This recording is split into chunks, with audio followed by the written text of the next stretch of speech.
Let's be honest, most of you are trapped right now. But you don't notice it because the walls are covered in expensive velvet, painted the trendiest color of the year, or covered with photos from your last vacation. Today, I want to introduce you to 4 people who sincerely believe they are the masters of their own destiny. But if we tear off their masks and look at their real bank statements, we will see a financial tragedy playing out in 3 acts. And believe me, you will see yourself reflected in one of these characters. First on our list is Robert. He's 68 years old. He's the living embodiment of what we used to call the golden age of stability. Robert bought his house in the suburbs back in the 1980s. Back then, the world seemed simple and straightforward. You find a good job, work there for 40 years, mow the lawn on Saturdays, and the system, that great invisible machine, will take care of you in the end.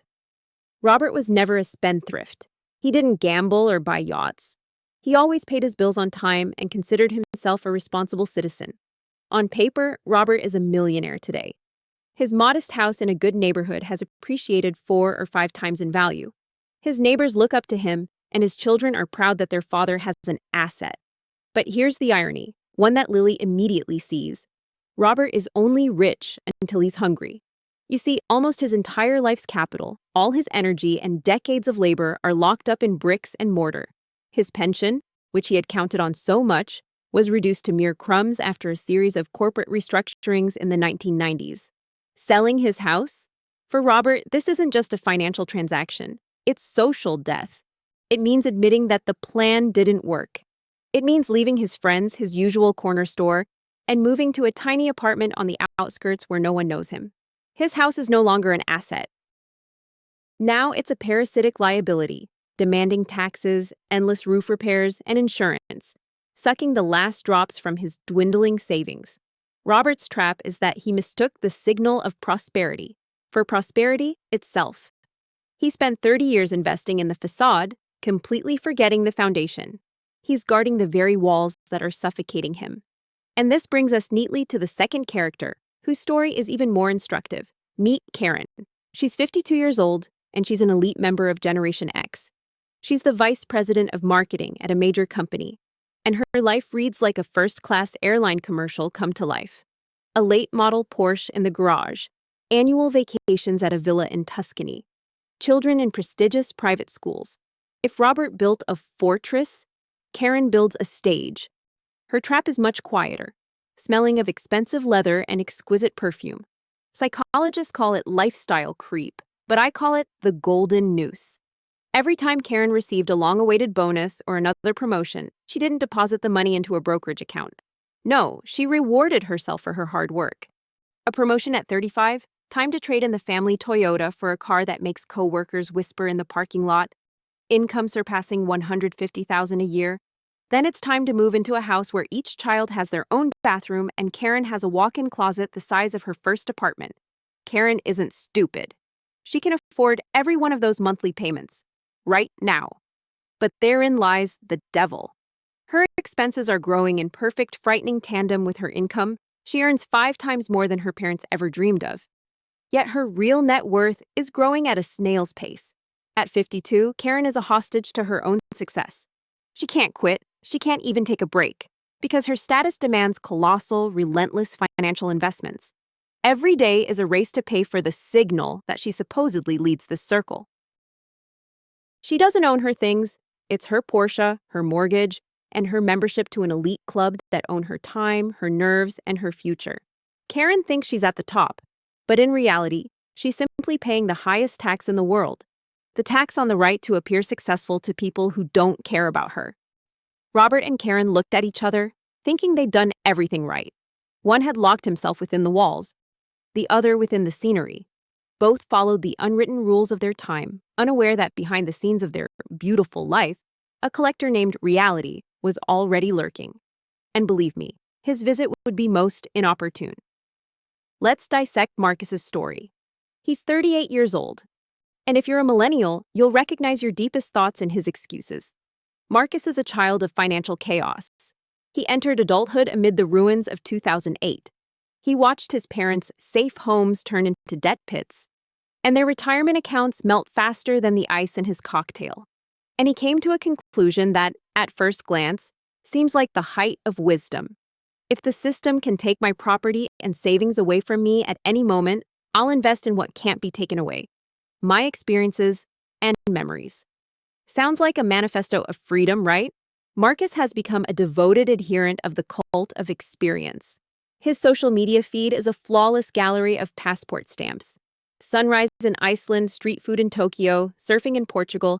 He easily spends thousands of dollars on concert tickets, weekend brunches, and spontaneous mountain trips.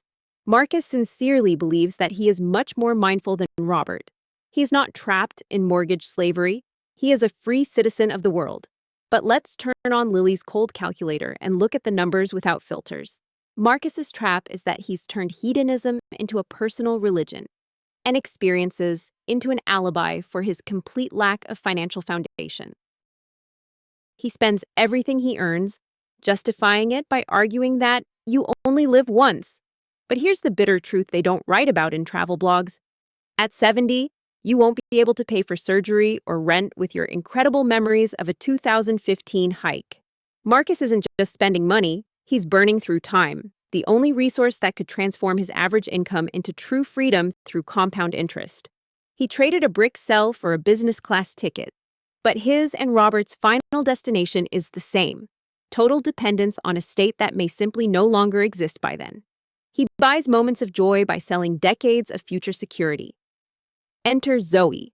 She's 24, a member of the most savvy generation in history. Zoe is a product of the FinTalk era. She knew about index funds and diversification before she could even pay her electricity bill. She's got a Stanley Cup in her hand, a podcast about early retirement in her headphones, and she's already opened her first brokerage account. It would seem Zoe is the clear winner, right? Finally, someone gets it. Not so fast. Zoe's trap is the most high-tech and insidious because it's digital. It's the trap of performance wealth. Zoe lives in a world where appearing wealthy and conscious is more important than actually being wealthy. She disciplinedly sets aside $50 a month for investments and feels like a financial strategist. This gives her the moral right to spend the rest on what Lily calls an aesthetic tax. Take a closer look at her spending. She spends $300 a month on things whose sole purpose is to look right on camera or on a Zoom call, that right workout outfit to make her gym stories look expensive, a makeup set from a trendy brand, arranging her workspace so it screams impeccable taste. Zoe uses the language of financial literacy to sell herself on the idea of unbridled consumption. It's investment theater. She creates a facade of success for the audience, while her actual savings are simply a statistical error compared to her spending on a pretty picture. She plays at financial freedom using the same methods as Karen, only instead of a Porsche, she has a stylish $50 mug and a subscription to trendy checklists. Robert with his walls, Karen with her status, Marcus with his impressions, and Zoe with her aesthetics. Each of them is convinced they've found their own unique path, but in reality, each of them is simply paying a hefty tax on the right to be considered one of the guys in their decade. They're squandering their future to buy fleeting validation of their worth in the eyes of others right now. They're buying the suit of success, hoping no one will notice the emptiness underneath. Look at those who truly broke out of this cycle. These are the people who, at some point, made a radical decision. They separated the signal from the substance. They realized that wealth isn't something you buy, but something you save and make work for you. In Lily's world, this is called the invisible millionaire strategy. And here's how it works for each of our heroes, and for you. Let's start with Robert. His way out was possible 20 years ago. He didn't need to invest every extra cent in a new porch to match the neighborhood.